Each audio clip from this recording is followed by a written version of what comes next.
नाम एक अनमोल जवाहर है जो पूर्ण संत सदगुरु के पास होता, जो संतों की सेवा करते हैं। संत ये नाम रूपी जवाहर दे करके उनके हृदय को प्रकाशमान कर देते हैं। नाम अमोलक रतन है पूरे सतगुरु पास, सतगुरु सेवे लगिया कड़ी रतन देवे प्रकाश। ऐसा नाम रतन अनिर्मोलक पुण्य पदार्थ पाया, अनिल जतन कर हृदय राखिया रतन न छपे छिपाया। फरमाते कि नाम के इस अमूल्य हीरे और सर्वश्रेष्ठ दौलत को मैंने पुण्य कर्मों से प्राप्त किया और बहुत यत्न करने से इसे अपने हृदय में संजो कर रखा, क्योंकि अमूल्य रतन छिपाए से भी छिप नहीं सकता। नाम जपने वाला देखने में चाहे सुंदर हो या न हो, फिर भी वो मालिक की दरगाह में सम्मान पाता है। इसके विपरीत नाम से विहीन मनुष्य देखने में भले ही कितना सुंदर क्यों न हो, फिर भी वो मालिक की दरगाह में उसके लिए कोई स्थान नहीं होता। नामधारी अपने मुख से सदा ही प्रभु की महिमा के गीत गाता, जबकि नाम से विहीन प्राणी के मुख से हाय हाय के सिवाय और कुछ नहीं निकलता। परम संत श्री कबीर साहब जी फरमाते हैं कि नाम जपत कुष्ठी भला, चुई चुई परे जो चाम, कंचन देह किसी काम की जा मुख नाही नाम। एक कोढ़ी मनुष्य जिसकी चमड़ी कुष्ठ रोग से बुरी तरह से गल गई हो, यदि उसके हृदय में नाम का वास है तो वह स्वर्ण देह वाले मनुष्य से लाखों गुना श्रेष्ठ है, जिसके हृदय में नाम का वास नहीं है। प्यारे सज्जनों, एक भेषधारी संत जिन्होंने संत सदगुरु की शरण नहीं ली थी और शब्द अभ्यास से जिन्होंने मन की इच्छाओं का नाश नहीं किया था, एक दिन किसी अनार के बगीचे से गुजर रहे थे। पेड़ों पर लगे हुए पके अनारों को देखकर उनके मुंह में पानी आ गया और उनके मन में उन्हें तोड़कर खाने का विचार उत्पन्न हुआ, परंतु ये सोचकर कि उन्हें कोई देख न ले, वे आगे की ओर बढ़ गए। मन द्वारा पुनः विवश करने पर उन्होंने वापस बगीचे में आकर के एक नीचे गिरे हुए अनार को उठा करके खा लिया। बगीचे से बाहर आकर के वे जैसे ही एक वृक्ष की छाया में बैठने लगे तो क्या देखते हैं कि वहां एक कोढ़ी उस वृक्ष के नीचे लेटा हुआ। उस कोढ़ी ने संत जी को उनका नाम लेकर के संबोधित किया तो वे अचंभित रह गए। संत जी ने उनसे पूछा कि उसका नाम कैसे जानते हैं।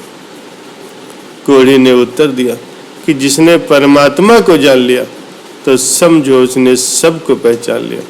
संत जी कहने लगे कि यदि तुमने परमात्मा को जाना होता तो तुम्हारा ऐसा हाल नहीं होता। तुम्हारे सारे शरीर पर कोढ़ निकला हुआ है और मक्खियां भिनभिना रही, सारे बदन से तीव्र दुर्गंध आ रही। कोढ़ी ने बहुत ही सहज होकर के कहा, आपने संत का भेष तो अवश्य ही धारण कर लिया, लेकिन मन में अभी भी लाल लाल अनार खाने की इच्छा उग्र है।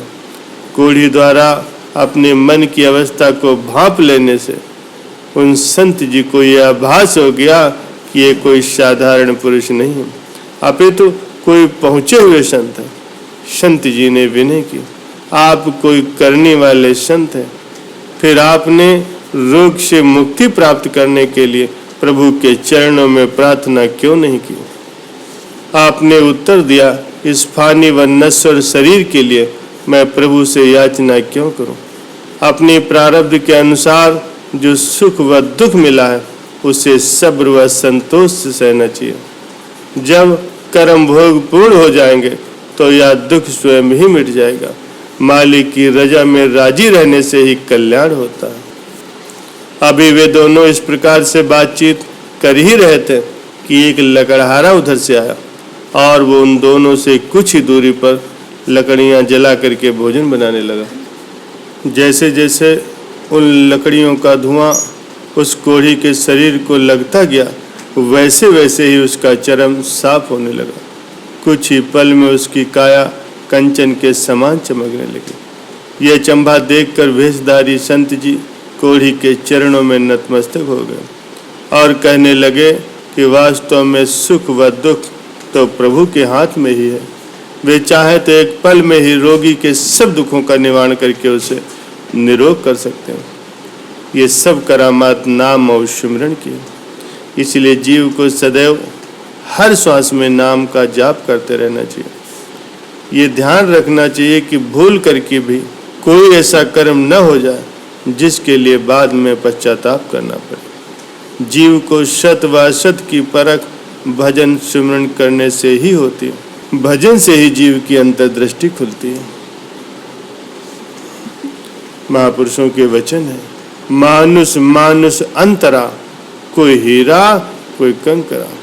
प्रत्येक मनुष्य का मूल्य उसके विचारों से होता है। यदि उसके विचार भक्ति व सच्चाई के होंगे तो उसका जीवन उतना ही अमूल्य होगा। मायावी विचारों वाले मनुष्य के जीवन का मूल्य चंद कौड़ियों के समान ही होता है।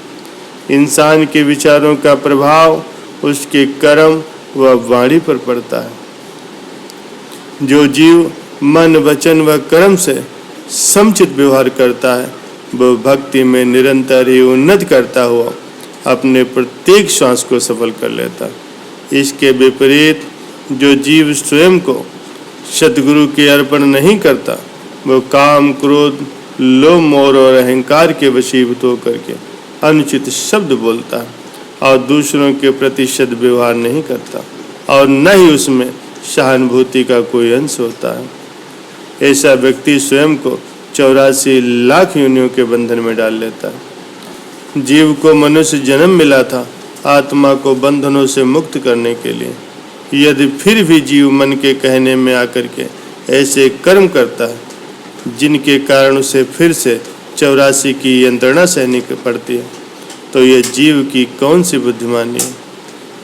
यदि कोई चरम रोगी जीवा के स्वाद के लिए मीठे व्यंजनों का सेवन करता रहे तो उसका भला चर्म रोग कैसे ठीक होगा।